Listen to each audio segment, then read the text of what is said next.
আজকে আমি আপনাদেরকে যে গল্পটি পড়ে শোনাব সেটি নিছক একটি গল্প নয়। আমাদের বর্তমান পরিস্থিতিকে মাথায় রেখেই লেখিকা এই লেখাটি লিখেছেন। লেখাটি আপনারা শুনুন, পড়ুন, বুঝুন, তারপর সিদ্ধান্ত জানান। সমাজের এই পরিস্থিতিতে আমাদের মেয়েদের কি শেখা আগে জরুরি? মেয়েকে আগে ঘর কন্যার কাজ শেখাবেন, নাকি তাড়াতাড়ি বাড়ি ফিরতে হয় এটা শেখাবেন, নাকি আতিথেয়তা শেখাবেন, নাকি সবার আগে আত্মরক্ষার কৌশল শেখাবেন?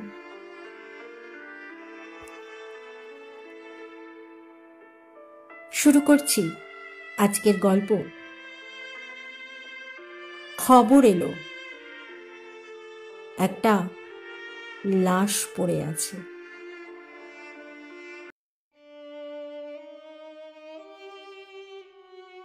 ভোর হতে না হতেই খবর এলো একটা লাশ পড়ে আছে,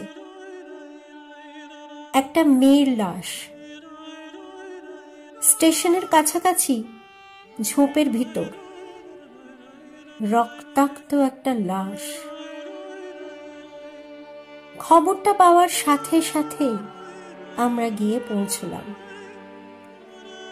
কয়েকটা ফর্মালিটি মেইনটেইন করার পর লাশটাকে মর্গে পাঠানো হলো। আমার ডিউটি এই পর্যন্তই ছিল। আমি একজন লেডি কনস্টেবল, বয়স 42, বিবাহিতা। স্বামী ছোটখাটো একটা ব্যবসা করে, দুটো মেয়ে রয়েছে। একজন ক্লাস 8-এ পড়ে, আরেকজন ক্লাস 1-এ। রুমে ফিরে একটু ফ্রেশ হলাম, তারপর বড় মেয়েকে একটা চিঠি লিখতে বসলাম। বড় মেয়ে টিউশন গিয়েছে, ও বাড়ি ফিরে আসার আগেই লেখাটা শেষ করতে হবে, কারণ যে কথাগুলো আজ মেয়েকে বলবো তা মুখে বলতে পারবো না, তাই চিঠি লেখা।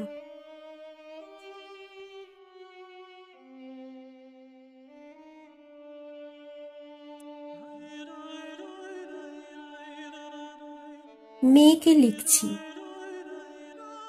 স্নেহের কলি। তুই তো জানিস কাল আমার নাইট ডিউটি ছিল। আজ ভোরের দিকে খবর এলো একটা লাশ পড়ে আছে। খবরটা পেয়ে পৌঁছে দেখি 14 বছরের একটা মেয়ে, ক্ষত বিক্ষত উলঙ্গ একটা দেহ হয়ে গেছে।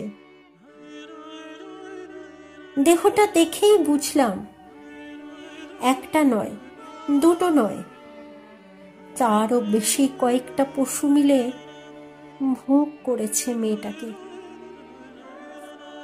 চুলগুলো অর্ধেক বাঁধা, অর্ধেক খোলা। বোধহয় চুলের মুঠি ধরে টানতে টানতে নিয়ে এসেছিল ওরা। কান দিয়ে নাক দিয়ে গড়িয়ে গিয়েছে রক্তের ধারা। বাধা দেওয়ার আপ্রাণ চেষ্টা করেছিল বোধহয়, তাই কিল চর ঘুষিতে কয়েকটা দাঁতও ভেঙে গিয়েছে। নিচের ঠোঁটটা কেটে ঝুলে রয়েছে। গলাতে আঁচড়ানো কামড়ানোর দাগ। বাম দিকের স্তন নেই বললেই চলে, রয়েছে শুধু গভীর একটা ক্ষত চিহ্ন। তারপর তারপর আর লিখতে পারছি না রে মা। তারপর দেখলাম জনিদার দিয়ে বয়ে যাওয়া রক্তে ডুবে রয়েছে কোমর থেকে পা পর্যন্ত। রক্ত আর কাদা মিলে মিশে একাকার। পরনের পোশাকগুলো ছেঁড়াছিঁড়ি হয়ে ছড়িয়ে ছিটিয়ে রয়েছে। 14 বছরের একটা মেয়ে, রক্তাক্ত দেহ হয়ে গেছে। বলি, মা আমার, একটা কথা রাখবি? আজ থেকে তুই আর তোর বোন ক্যারাটে শিখবি। আমি জানি তোর ক্যারাটে ভালো লাগে না, তবু আজ থেকে ক্যারাটে শিখবি। আজকের এই পরিস্থিতিতে দাঁড়িয়ে আমার মনে হয় আত্মরক্ষার কৌশল প্রতিটি মেয়ের শেখাটা খুব জরুরি। আর নিয়ম করে শরীর চর্চা কর মা। আজ বাড়ি ফেরার পথে ক্যারাটে স্কুলের ফোন নাম্বারটা নিয়ে এসেছি,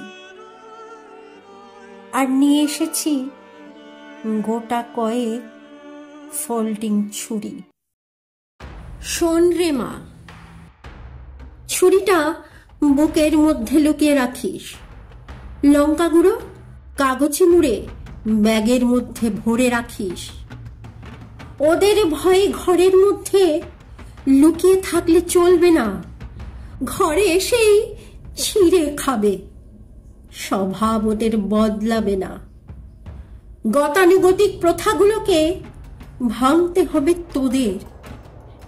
মেয়ে যে শুধু ভোগ্যা নয় কো, এবার বুঝিয়ে দিবি ওদের। লক্ষ্মী রূপটা ছেড়ে এবার রণচণ্ডী সাজ। অসুর নিধন যজ্ঞে যে তুই আহুতি দিবি আজ। মানুষরূপী পিশাচগুলো পথ যদি আটকায়, যদি কখনো লোলুপ দৃষ্টিতে তোকে স্পর্শ করতে চায়, লুকিয়ে রাখা ছুরিতে ওদের বুকটাকে চিরে দিস। মাথার কাটায় চোখগুলো ওদের উপড়ে তুলে নিস। একবার, শুধু একবার নিজে লাশ হয়ে ওঠার আগে ওদের লাশ করে দে।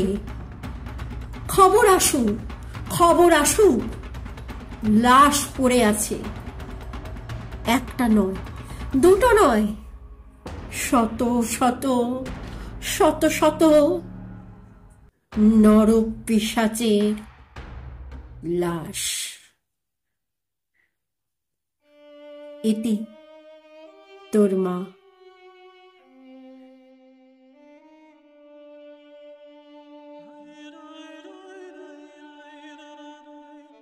কলমে মিথিকা দাস। গল্প পাঠে আমি অর্পিতা। আমার গল্প পাঠ যদি ভালো লাগে তাহলে আমার এই চ্যানেলটিকে সাবস্ক্রাইব করে আমার পাশে থাকার অনুরোধ রইল, যাতে এমন নতুন নতুন সুন্দর সুন্দর ভিন্ন ভিন্ন স্বাদের লেখা নিয়ে আমি আপনাদের সামনে আবার হাজির হতে পারি। আজকের মতো বিদায়। সকলে ভালো থাকবেন, সুস্থ থাকবেন, সাবধানে থাকবেন। ধন্যবাদ।